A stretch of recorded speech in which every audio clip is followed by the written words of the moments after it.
এই HSC 25 batch আজকে হচ্ছে তোমাদেরকে আমি প্যারাগ্রাফের ফাইনাল সাজেশনটা আমি তোমাদেরকে দিয়ে দিব। একদম প্যারাগ্রাফের লেটেস্ট যে সাজেশনটা আছে সেটি তোমাদেরকে আমি দিয়ে দিব। দেখো আমি যে তোমাদেরকে এখানে টপ 10 যে সাজেশনটা দিতেছি আমি কিভাবে দিচ্ছি তোমাদেরকে, না আমি এটার জন্য অ্যানালাইসিস করছি। আমি অ্যানালাইসিসটা কিসের ভিত্তিতে করছি, বিগত বছরের যে তোমার বোর্ড কোশ্চেন যে আছে যেমন 21, 22, 23, 24 এই যে বছরগুলোতে তোমার যে প্যারাগ্রাফগুলো আসছে ওগুলো আমি অ্যানালাইসিস করছি। এবং এই বছর তোমার যে বাংলাদেশে যে নাম করা ভালো ভালো যে কলেজগুলো আছে ওইগুলোতে তোমার যে টেস্ট পরীক্ষায় যে প্যারাগ্রাফগুলো আসছে এই বোর্ড কোশ্চেন প্রিভিয়াস ইয়ার্স এর বোর্ড কোশ্চেন প্লাস এবারের ভালো কলেজের তোমার যে টেস্ট পরীক্ষা যে স্টোরিগুলো দিয়েছে সবগুলা অ্যানালাইসিস করার ভিত্তিতে এই 10টা তোমাকে আমি সাজেস্ট করতেছি। এই 10টা তোমাকে আমি সাজেশন তোমাকে আমি দিব ইনশাআল্লাহ। ইনশাআল্লাহ তুমি 99% শিওর থাকো যে এখান থেকে তুমি একটা প্যারাগ্রাফ তুমি যেই বোর্ডে পরীক্ষা দাও না একটা প্যারাগ্রাফ তুমি কমন পেয়ে যাবে ইনশাআল্লাহ।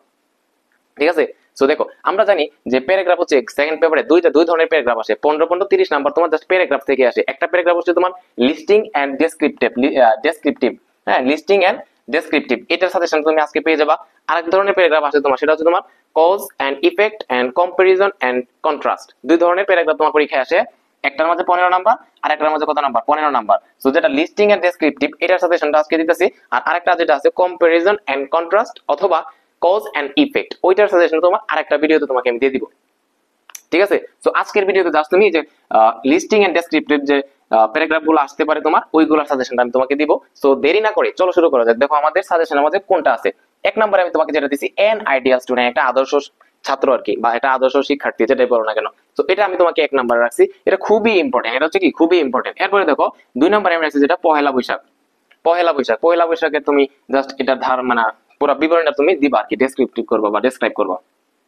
এরপর 3 নম্বর যেটা দিয়েছে তার জুলাই রেভলিউশন 2024, 2024 সালে যে আমাদের যে জুলাই বিপ্লবটা হয়েছে ওই জুলাই বিপ্লবটা তুমি কি করবা, ব্যাখ্যা করবা, ডেসক্রাইব করবা। ঠিক আছে, এটা হচ্ছে most important, very very important. তোমাকে আমি এটা 5 স্টার দিলাম, হ্যাঁ 5 স্টার দিলাম তোমাকে এখানে, 5 স্টার দিলাম। এটা একদম দরকার হলে তুমি যদি মানে বানায় খুব বেশি না লিখতে পারো, এটা যে বইতে দেখো দেখবা প্রত্যেকটা বইয়ের মাঝে তোমার এটা সম্পর্কে আছে, এটা মুখস্থ করে ফেলো, একদম ঠোঁটস্থ মুখস্থ করে ফেলো। ঠিক আছে, তুমি যদি ওইভাবে বানায় না লিখতে পারো, যারা বানায় লিখতে পারো যারা ধারণাটা রাখো যে কোনটার পরে বা কিভাবে কি হয়েছে, হ্যাঁ এটা জাস্ট তুমি কি করবা নিজের মতো করে লিখবা। যারা মুখস্থ করতে পারো মানে বানায় লিখতে পারো সে ডিরেক্ট মুখস্থ করে ফেলো, কারণ এটার আসার পসিবিলিটি অনেক। ঠিক আছে, দ্য জুলাই রেভলিউশন 2024 এটা তো গেল। এরপর হচ্ছে 4 নম্বরে যেটা দ্য ইউজেস এন্ড অ্যাবিউজেস, উপকারিতা এবং অপকারিতা অফ সোশ্যাল মিডিয়া, যে সামাজিক যোগাযোগ মাধ্যম, এই সামাজিক যোগাযোগ মাধ্যমের যে উপকারিতা এবং অপকারিতা এটা নিয়ে তুমি কি করবা, একটা প্যারাগ্রাফ রচনা মানে প্যারাগ্রাফ লিখবা আর কি। এটা হচ্ছে তোমার এটাও মোটামুটি ইম্পর্টেন্ট আছে। এবং ইউজেস এন্ড অ্যাবিউজেস নিয়ে আরো অনেকগুলো হতে পারে, যেমন যে ইউজেস এন্ড অ্যাবিউজেস হতে পারে কি ফেসবুকের উপকারিতা এবং অপকারিতা, সেটা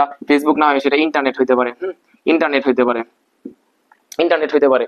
সো তুমি জাস্ট এই যে অ্যাবিউজেস এবং ইউজেস এই রিলেটেড যেগুলো আছে সবগুলো দেখে নিও, internet, Facebook, Twitter, Instagram, social media যাই হোক না কেন। ঠিক আছে, সো এইগুলো তোমার মানে মানে তুমি দেখে নিবা এক নজরে। এরপরে দেখো 5 নাম্বার তো এটা গেল ফেসবুকের উপকারিতা অপকারিতা। 6 নাম্বার যেটা ইম্পর্টেন্স অফ ফিমেল এডুকেশন, নারী শিক্ষার যে তোমার গুরুত্বটা এটা নিয়ে তোমার একটা প্যারাগ্রাফ আছে দেখবা। এটা হচ্ছে very very very very important. এটা আমি 5 স্টার দিলাম না, আমি তোমাকে বললাম 4 স্টার। হ্যাঁ এটা হচ্ছে খুবই ইম্পর্টেন্ট। ঠিক আছে, the importance of female education, নারী শিক্ষার যে বাংলাদেশের গুরুত্বটা এটা তুমি দেখবা।